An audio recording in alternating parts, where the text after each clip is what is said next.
Okay, it may not look like it now, but back in the day, the Sixers were probably a model franchise.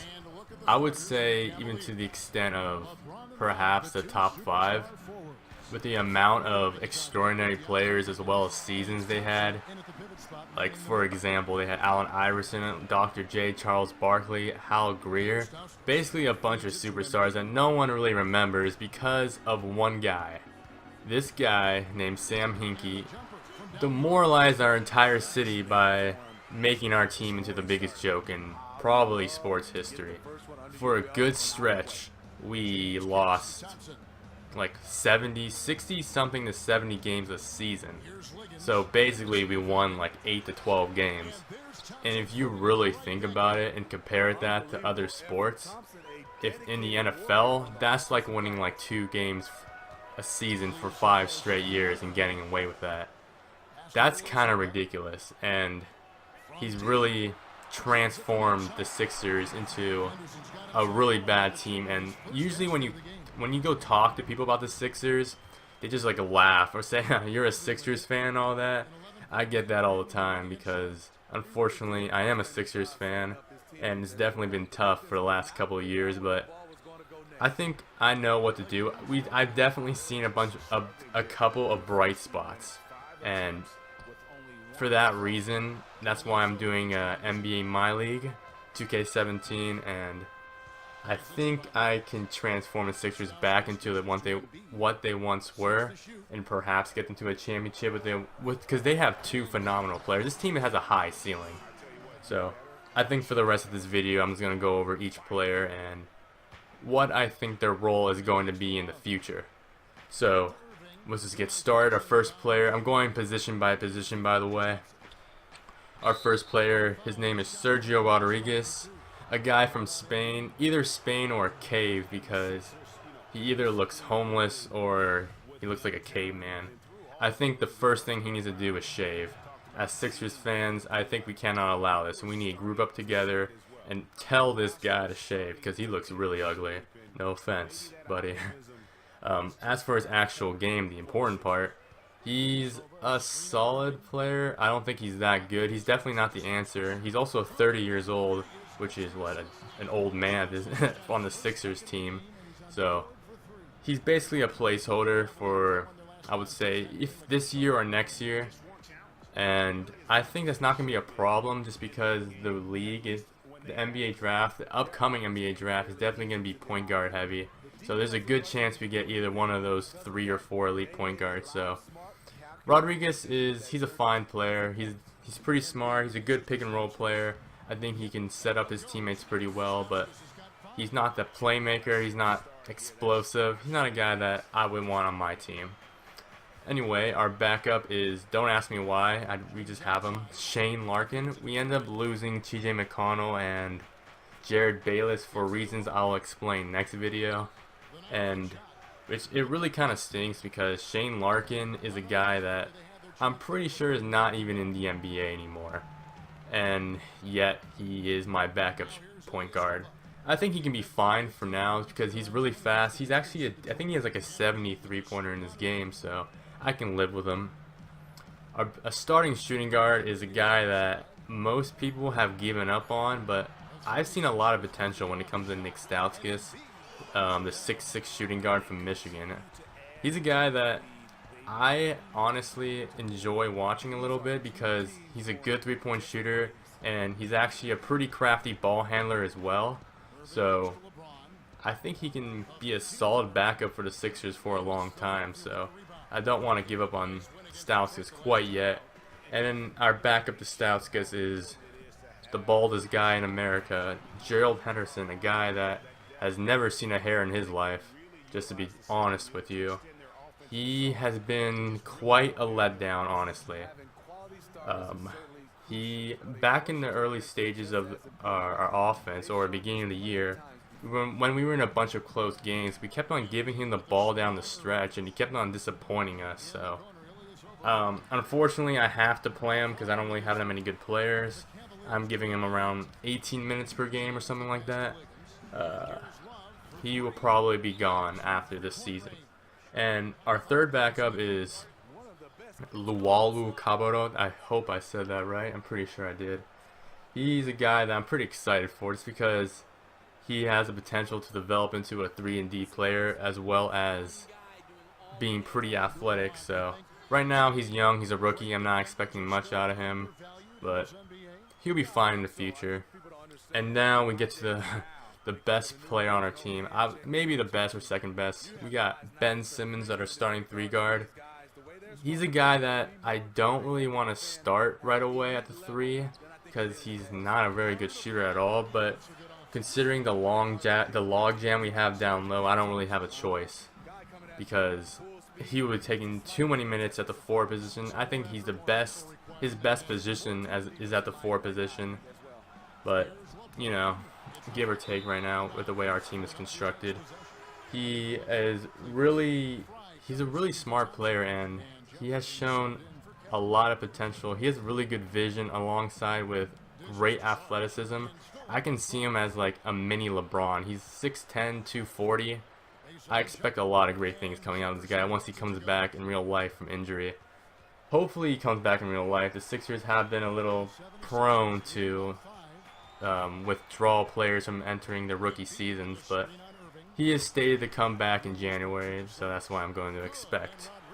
Our backup to Ben is Hollis Baby Thompson, the guy, the man, the myth, the legend. We love that guy.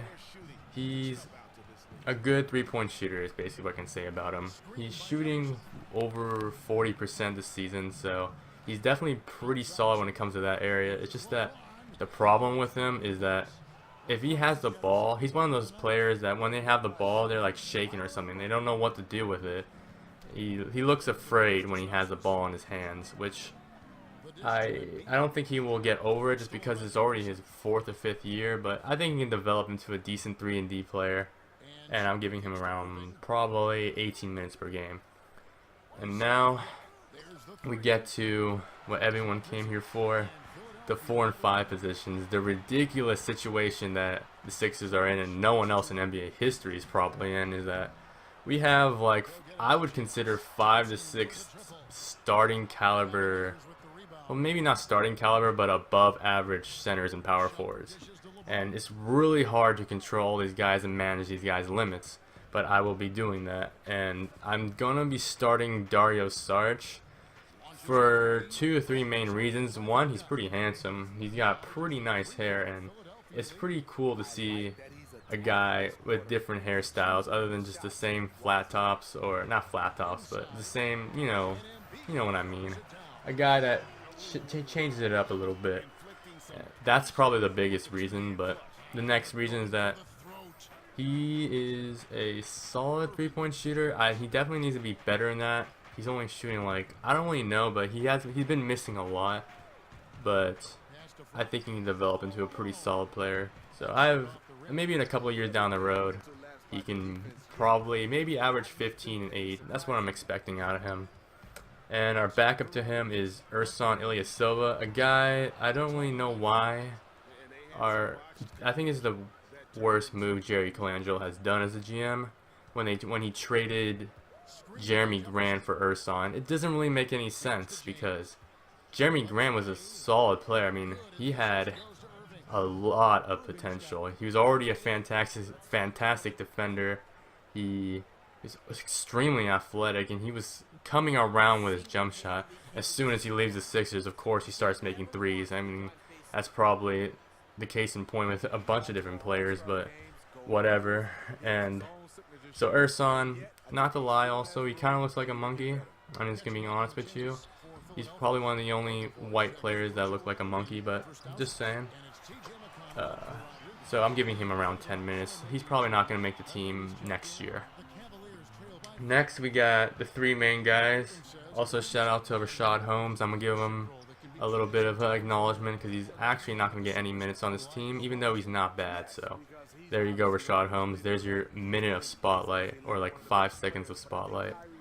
Now we get to Nerlens Noel, a guy that I'm a little afraid about, just because I hope he doesn't develop into a DeAndre Jordan type of player where offensively you don't even have to look at him. That's how bad he is. And right now, Nerlens Noel is extremely raw when it comes to his. He has no jump shot. He has no post moves. He's really there because of athleticism, and he's already a fantastic defensive player. But the problem is with him is that is he gonna play off of Embiid and Simmons well? I think he can, but the biggest problem is he's gonna be a restricted free agent next season, and he's gonna be probably wanting from the area of 18 to 22 million.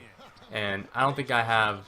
He hasn't shown me enough where I'll be like, okay, I'm gonna pay this guy $20 million a year, because that's a lot of money if you think about it. And I probably would want to trade him if I can, as well as maybe this season or as soon as possible. Next we got, I'm giving him around 20 minutes per game. Next we got probably one of the better offensive centers in the league. We have Jahlil Okafor, and a little fun fact for you guys: this guy's hands are the size of Mount Everest. It's crazy. This guy's hands, I don't know why, but I guess like his genetics just like told him like you're gonna have size 30 hands and be like short like lengthwise. I don't know why I just said, but roll with it. Anyway, Jahlil Okafor is really good offensively. He can hook, he can post up. He has a nice sweeping hook as well as like a nice fadeaway shot. So I think a lot of teams have been giving him a lot of people I know have been giving him flack just because how bad defensively he is. He's almost on Enes Kanter level, but not quite there yet. But I think he can. I envision like a scenario where he can be our sixth man. Like he can run with second units and give a lot of opposing second units a lot of tough times just because he's so dominant down low. Because of that, I'm giving him 22 minutes, and there's a good chance that he can be traded as well. Like him and Noel could be traded if they don't work well with Embiid. Because the thing about this team is that if one of my players don't work well off of Ben Simmons and Joel Embiid, they're probably not going to get minutes or make my team, because those two are the star players. Those are the two focal points. So those are the guys that I want to emphasize in our offense. And Embiid is just, he's already like a top 5 center if you think about it. He can really do it all. He can shoot the 3. He's shooting 46 from 3. He already gifted down low. He's amazing defensively. He has it all. And maybe in a couple years, or maybe even a year or two, he can probably develop into a top 10 player overall. He's already a top 5 center, but top 10 player overall. So I'm really excited for the future. We have a lot of potential. I mean, the sky's the limit for our team. You know, and the only way we can go is up, with considering how bad the franchise has been in the last couple of years. So yeah, there's definitely a lot of potential here. Also, last fact before I end this video off is this is going to be a realistic franchise. I'm not going to trade 5 players on episode 1 because I don't think that's really fun to watch, and I kind of want to roll with the way I do, right?